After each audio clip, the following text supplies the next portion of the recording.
Hey guys, welcome to part 2 of our kitchen renovation series. This was what our kitchen looked like several months ago when we first purchased our home, and we've been slowly renovating it bit by bit, and here is what it currently looks like today. Obviously, we still have a lot of work to do, but it is getting there, and before we moved in, we removed all of the cabinet doors and sanded down the boxes so that we could add new cabinet doors for a more modern, updated look. And in our last kitchen renovation episode, we went shopping for Backsplash Tile, and I was having trouble deciding between two of my favorites. So if you haven't seen that episode, go back and watch that now because we're about to reveal which tile we picked. So make sure that you go watch episode 1 so you can come back here and have some instant gratification to find out which one that we decided on. First of all, I want to just say that I did post over on my Instagram a poll, so I have like actual polled numbers of what you guys think is the better option. And this one was the winner. 54% of you guys said you liked this one better, and then 46% said you guys liked this one better. So it was still really close. And I do just want to say too, when I originally ordered these samples, I actually only ordered this one because I was so sure I was going to pick this one. I saw this option and I was like, I just don't like it as much as this. But then I placed the order and I was looking through the reviews and I was like, you know what? I like how this one looks in other people's spaces. So let me just order a sample of that one too, and then I can decide when I see it in person. So this wasn't even part of the original plan. Like, we were just going to go with this one. So after having both in our space for a little while and just like really thinking about it, we have decided to go with this tile. And let me explain why. I do agree that this is like the prettier design. Like, I actually am more drawn to this shape and this like geometric pattern. It does look a little bit more Southwest, and it's true to that kind of like Spanish style that I'm going for in this home. But the ultimate deal breaker when deciding between the two was, if you look at this pattern as a whole, and some of you guys commented this and you guys caught on, this as a whole is 4 squares. So I'll put one more on top here, and then we're left with half of a tile basically. So we'll have 2 of these, and then we'll just have one that's cut off at the top. Whereas this one, each one of these tiles can stand on its own. So we can have all 5 tiles go up to the top, and it will look continuous and it won't look like awkwardly chopped off. That to me is a big deal because it's little details like that that really help a space to feel well thought out and custom and just well designed. So that is why we are going to go with this one. Not only that, but I did like the color a little bit better. Obviously this is more of like a lighter blue, and I'm just way more drawn to like that navy cornflower blue color. I did mention in another video, like all of our dishes are kind of this color, and I really want to display those out on our open shelves. So I think it's going to look so good all together. And while this is a little bit more like of a French English feel, this pattern on here, Spanish, Portuguese, English tile, they all kind of have a similar look to them. And you're not going to look at this and be like, well, that's a French tile in a Spanish home. Like, I get that this probably fits the vibe better, but I do think that this will look really nice and still overall match like the vibe and the theme that we're going for. So that's the one we went with. We ordered it. We just have to get the cabinets done first, and then we will install the backsplash tile. But now let me show you guys the cabinets and what Mike has been working on, and we're gonna pick a stain today, which I'm really excited about. So yeah, let me go get the cabinets and kind of show you what they look like. Okay, so because Mike is now making these cabinets by hand, we figured we have like pretty much endless possibilities to pick out like a cabinet shape and design. We could do something really fun and intricate and different, but we ultimately wanted to keep the focus of this kitchen more so on the backsplash, on the stone, on more of the other elements that are more of like the showstoppers than have the cabinetry be a showstopper. So we also want it to be very timeless. We don't want it to be trendy or too different. We just want something that's classic and will stand the test of time, because we do not want to make any more cabinet doors because it is so time consuming. So we just came up with this really simple shaker cabinet, but we did end up making this little border detail a little bit more thin than usual. I think roughly these measure on like a standard shaker cabinet that you get from like Lowe's or Home Depot. I believe they're like 2.5 inches of this shaker border, but this is 1 3/4 inches. And the reason that we made it thinner was I just felt like it looked a little bit more modern, a little bit more simple, and on top of it, our drawers are pretty small. So I didn't want the border to be too thick, and then we just had like a really little inset space for the drawer and the knob, if that makes sense. So this is what they look like. I'm so happy with these. Mike is doing an outstanding job.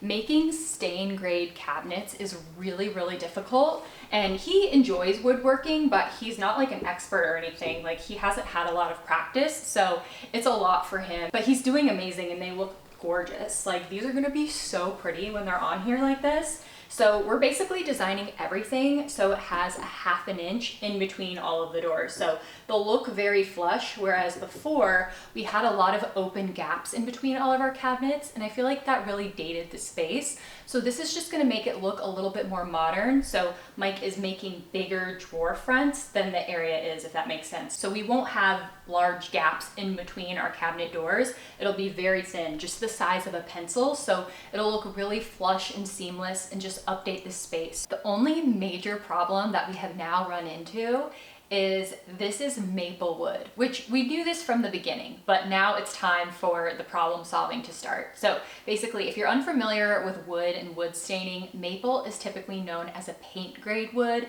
just because it's very, very difficult to stain. Maple has a very tight grain on it, so it absorbs stain really unevenly and it tends to blotch.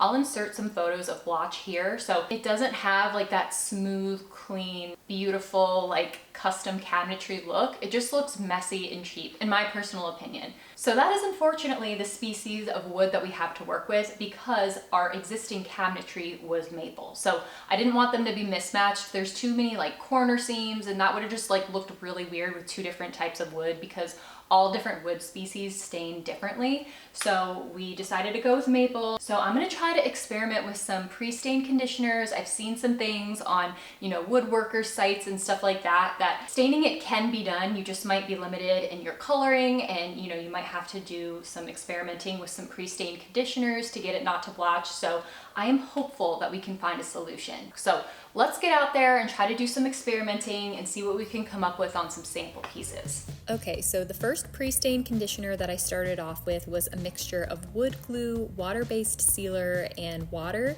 And I wanted to be sure to test this on different types of wood pieces, like both the flat panel pieces and then also the thicker border pieces, since most likely they're gonna absorb the stain differently. And I also decided to test a tan wash on one of the boards, where here I just mixed 1 tablespoon of a tan paint with 2 cups of water to see if this would give the wood a more distressed effect. What's the angle? I'm not playing that game. It's the same business with a different name. Who's the target? Sorry, I'm not in the market. If I quit buying, you can't sell me anything. No thanks, I'll pass. I don't want any of that. I'll just take my chances. No thanks, not now. I made it this far somehow. I'll just take my chances.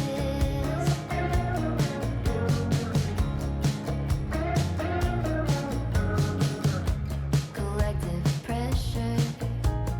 It's about time for another lecture. You do it too, if you knew what's good for you. Okay, so as far as these tester pieces go, I really like the Western Oak, which is these 4 pieces right here. I think that that just looks like a really beautiful, rich, medium tone. I also like the aged wheat, which is this one, and this one, but I just think it's a little bit too yellowy. I like that this is more of kind of like a deep, richer walnut. I think this is gonna be more classic long term, and it looks better against our floors, in my opinion. The only thing that I'm now worried about is that pre-stain conditioner. I don't think that that's going to hold up when we're doing all of these cabinets because of this blotchy piece. Maple is just really unpredictable, so you'll just get some of these pieces like that look so bad. And the fact that this blotched like that means that I do not trust that pre-stain conditioner. So I'm going to try something else. I have one more thing that I'm going to try that I read works really well. So we're going to do that on our next tester. Okay, so here I decided to try mixing 50% clear wax-free shellac with 50% denatured alcohol. And this was something that was highly recommended on several woodworking blogs for avoiding the blotch on maple wood. So I just applied this with a lint-free cloth and then I let it dry for about an hour. And then I went ahead and tested a couple more stains that I wanted to test with the new mixture just to get an idea of what they looked like. Okay, so let's talk about this tester piece. This was a water-based stain that just dried too quickly. I didn't have any water on me and it wasn't thinned out enough and it just dried super fast. So that's why it looks like that. So we're just gonna not do water-based stain because of that. I don't wanna deal with that. But then these are the two that I'm deciding between. This is 2 coats of Western Oak and this one is 1 coat of Western Oak and then 1 coat of Early American on top. So we're gonna test these out on a tester piece that Mike made for me, so that way I can practice actually staining a cabinet since there's all of those like little intricate, cracks and details. So I'm going to do that and then we can hold it up in the space and officially decide which one we're going with.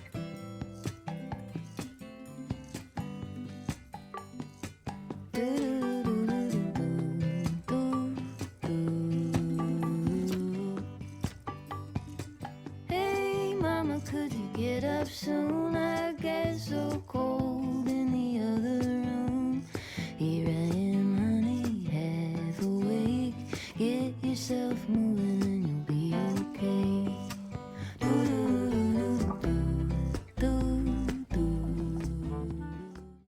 Okay, so Mike has now finished a bunch of these drawer fronts, and because we now have our stain picked out, I figured I'd just try to get ahead of things and start staining these.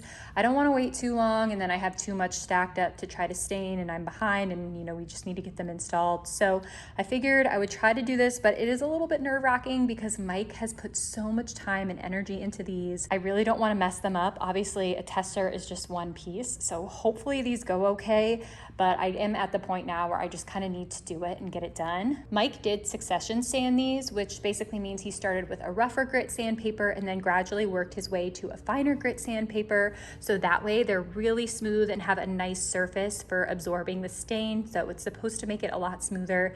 And I am nervous though, just because maple is unpredictable when it comes to blotch. So we're just gonna get started and see how it goes. Hopefully that 50-50 shellac / denatured alcohol will just be the trick and they'll look good. So fingers crossed. It is like 100 degrees today and Mike is in the garage churning up a bunch of dust. So I figured the safest place to do this would just be inside in my office. So we're gonna go get set up over there and just go for it. Hey Pepper, give us a shake in the newborn grass. You're sure to find a snake. Don't let the serpent change your pace. Get yourself moving and you'll be okay. There's a dream weaver that won't let me alone, and it turns my heart into a heavy stone. Look at the maker in the face. Get yourself moving and you'll be okay.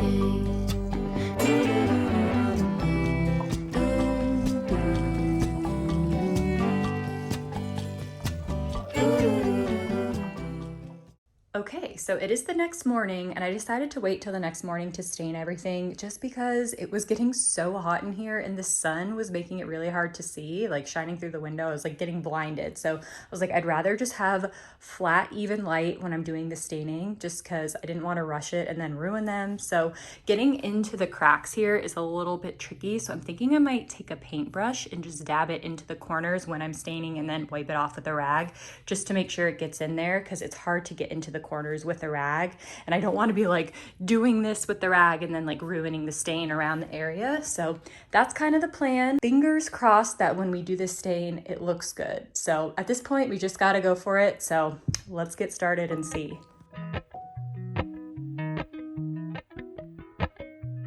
Appalachian sunrise meets my skin. Even with my eyes still closed, I can feel it coming in. I'll follow only golden,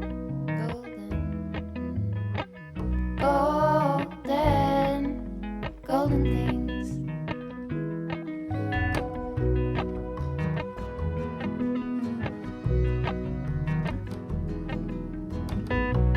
Mountain laurel high fives for miles in spring. Rainbow trout and hummingbird wing. Golden, I'll follow only golden, golden things. Okay, so first coat of stain is complete and I have some mixed feelings. It's looking a little bit blotchy to me. Just, it's not horrible, but these were like the two best ones, so I put them together just to kind of see what the cabinets would look like. And this is okay, like I'm fine with this. But I just feel like there's a lot of variation within the other pieces. Like if you look at them as a whole, this is so much lighter, and then this has this weird dark stripe. And I did do the bad sides first. So the side underneath that I didn't stain is what I deemed like the better side. So maybe I'm just getting nervous because these are like the bad sides and that's how it looks. But I think I might try to do one more thing with the tester. I've noticed when I put a Minwax stain over this Varathane stain, it looks a lot better and smoother. So I might go to the store and try to get dark walnut because I don't have that one. And I think maybe that will make it look a little better. I'm not sure. I just want to test this top patch with the dark stain on top. And then if we like it, maybe we will just go for that. But otherwise I'll just go for a second coat of the Western Oak and that'll be that. You want to come with? You want to go to the store? Come on, let's go. Yeah, let's go. Yeah. Okay, we got the stain.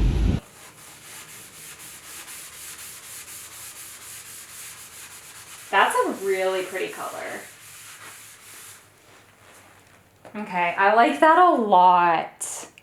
Okay, so here's a little comparison. I feel like the iPhone just picks things up better, like the true color. So this is our one coat of Western Oak, one coat of dark walnut that we just did. It is very dark, so I don't know. I mean, I think it's fine, like it's pretty, it's not too dark. This also doesn't have a sealer, so we'd probably want to test it with a sealer on top just to see the final look. This is one coat of the Western Oak, which we're not doing one coat. Obviously, that's one coat of Western Oak, so you can kind of see how that looks. So it would make them significantly darker, which I'm a little unsure about. I don't know if we want to go that dark. But then this is the one coat of Western Oak, one coat of Early American. So you can really see how orangey that looks in comparison. And then let's flip this over and show you the two coats of Western Oak. I don't know, you guys. I don't know if this is too dark. Luckily, we know we're doing the first coat of Western Oak. So like this can just stay like this for a long time. We don't necessarily have to like make this decision right now this second. Let's try this. I have one more stain to try. And we'll try it on this section right here. We will try special walnut. So this is dark walnut and I have special walnut. This is actually special walnut right here. So you can see it's a lot lighter. So let's try that next door to the dark walnut and see what we think. Okay, so I just wanted to bring this in the kitchen because I like to see how it looks against our rustic wood beam. I mean, that's pretty dang close. I didn't necessarily care if it matched super well. It's just kind of like a good gauge because I love the tone of this wood. And now I'm kind of like, dang. Let's try all of our options so that way we know, we can say we tried everything. We'll try the special walnut and then we'll add a sealer to this and make sure it's what we want. And if so, I mean, that looks pretty dang good. Maybe it's not too dark. One more time. This is such a beautiful, like distressed look right here. And this to me just feels a lot more warm and orangey. Like this is so perfect as long as it's not too dark. So we'll see what Mike says when he gets home.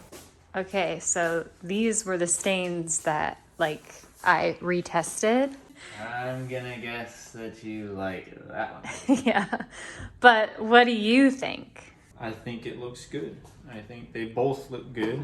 I think if that's the look that you're more excited about, I say it gets 2 thumbs up. Do you think it's too dark? No. Mike just got out of the shower and I went out to check my tomatoes and pick some, and most of them have been got by little birds or mice or something, like majority of them. And I showed him this idea for like a caged raised planter bed. Show them what you said.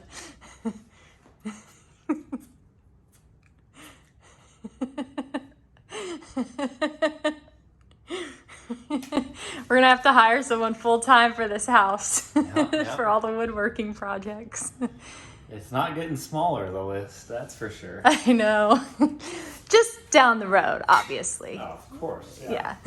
All right, you guys, that about wraps up this video. I'm going to take a week or two to think about the stain decision before we put the second coat on, but definitely let me know your thoughts in the comments. And our next renovation video will be adding that second coat of stain, staining the island, and picking out our hardware.